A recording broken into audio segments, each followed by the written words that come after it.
Welcome to VARINDIA News Hour. Escalation of cyber attacks targeting critical infrastructure, says Trellix. A new report details Viper malware aimed at the Ukraine and Upsurge in cyber threats from likely Russian-backed actor in the fourth quarter of 2021. It successfully targets high-ranking political leaders and executives. The fourth quarter of 2021 saw the world shift out of a 2-year pandemic during which bad actors leveraged work from anywhere opportunities and Log4Shell was an unwanted holiday guest. During the first quarter of 2022, the focus on threats shifted to campaigns weaponizing cyber threats against Ukrainian infrastructure in the Eurasia region conflict. The key findings from the report include individual consumers being the number one target of cybercriminals, closely followed by the healthcare vertical. Additionally, the transportation, shipping, manufacturing and information technology industries showed a sharp increase in threats. There are critical junctures in cybersecurity and observing increasingly hostile behavior across an ever-expanding attack surface, says an expert. Our world has fundamentally changed. The fourth quarter signaled the shift out of a 2-year pandemic, which cybercriminals used for profit, and saw the Log4Shell vulnerability impact hundreds of millions of devices, only to continue cyber momentum in the new year, where we have seen an escalation of international cyber activity. Trellix Threat Labs has been investigating Viper malware and other cyber threats targeting Ukraine. Viper render devices within targeted organizations useless by destroying the memory critical to how the devices operate. Trellix analysis of the Whispergate and Hermetic Viper malware used before and during the invasion of Ukraine details the similarities and differences of the two strains used to destabilize Ukrainian IT systems by destroying the communications within the country. Trellix observed the continued use of living off the land, that is LOTL methods, where criminals use existing software and controls native to a device to execute an attack.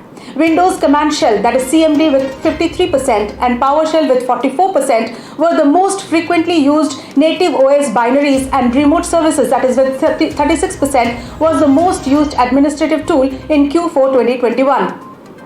Notably, the report found a significant 73% increase in cyber incidents targeting individuals and positioned people as the top attack sector in Q4 2021.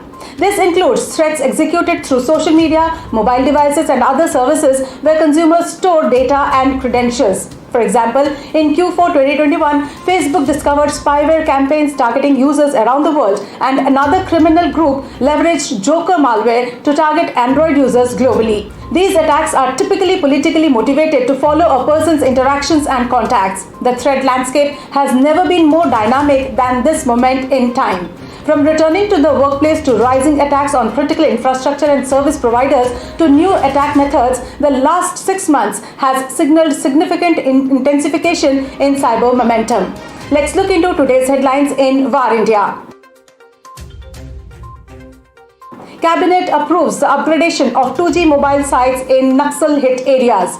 Union Minister Anurag Thakur said that the Cabinet has approved upgradation of 2G mobile sites to 4G in Naxal-hit areas at a cost of Rs 2,426 crores. The indigenously developed core network, radio network and telecom equipment will be used to upgrade the mobile towers to 4G. The project is spread across Naxal-affected areas in 10 states, and the task has been assigned to the state-owned telecom firm BSNL.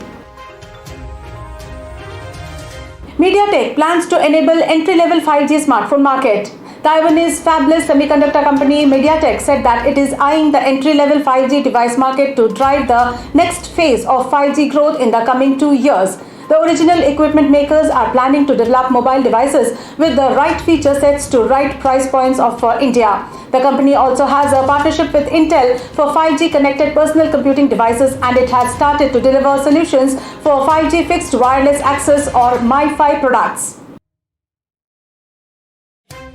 WhatsApp asks users to immediately delete messages. WhatsApp has issued an urgent warning to its 2 billion plus users to ignore and block messages from a fishy account in the disguise of support accounts. It has been realized that there is a scam on the app that lures people in and asks them to disclose their private information. The fraudsters are using profile pictures so that they look verified and official. However, the differentiation is easily visible as the real account will have a green verified tick adjacent to its name, whereas the fake one doesn't have.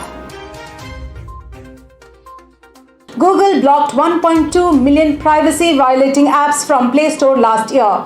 Google continued to improve its machine learning systems and review processes, which helped it block 1.2 million privacy-violating apps from being published on the Play Store last year. The company also banned over 190,000 accounts in 2021 to combat malicious and spammy developers. Last year, Google also announced the new data safety section for the Play Store, which helps developers provide users an insight into the privacy and security practices their apps follow. Apart from this, Google has made a ton of changes over the last year to provide Android users a safer experience on the Play Store.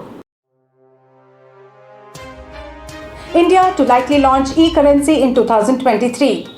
Finance Minister Nirmala Sitharaman has said that India is looking to launch the proposed central bank digital currency in 2023. However, she said that the government will take a modulated approach on private cryptocurrencies due to concerns over its misuse. In her budget speech in February, Sitharaman announced the launch of the CBDC, and the RBI is readying pilots for both the wholesale and retail components, which are expected to be rolled out over the next few months. That's all for now. Please like, share, comment and subscribe to VARINDIA News Magazine. You can download the VARINDIA app from Google Play Store and Apple App Store for the latest news and updates. Stay tuned. Thank you.